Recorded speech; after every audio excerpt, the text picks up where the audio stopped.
Jakuradhor Massacre Da Chennaba Kuki khutlai paiba shing phaduna logi matung ina Cheirak Piyu Haiba demanda Uripok Apunba Lup amasung Uripok Nupi Apunba Lup na shinduna Uripok Canteen Corner chathariba khuthang chara henba Khongjang Ngasiga Thana Numit nifuga marini Sukhre Khongjang asida ngasi ayuk Uripok Laikurembi Panchayat maningi club amadi maida paibigi member sing na saruk yakhe nungthilda sagolbat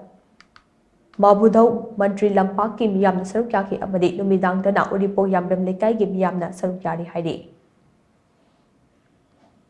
Aigi leriba kairo lekai gi ichai su chalau tholo law ngasi ima hoina leimat tan de icha jingi tholo mata ju mafam ta laurang no ke ko hai bagi wakhang gi asa gi matum na ina ngasi kulak pan thamoi mamdre angaw bagi pangkhau re chani khangak tare thangni khangak tare noi kai do ge am ta tholo law ichai su chan noi tholo law Uripok Canteen Corner sidane wahai amata ju phonghora chine kai do bagi cha chana adi wakhal londar ngasi mana thulakni miyam ti cha su mayam se loina mahoraga sagomagi mabudau matila kai gi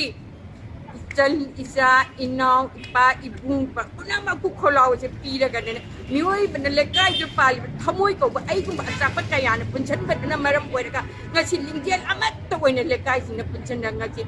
masigi mafam sidane ma hoina lakpani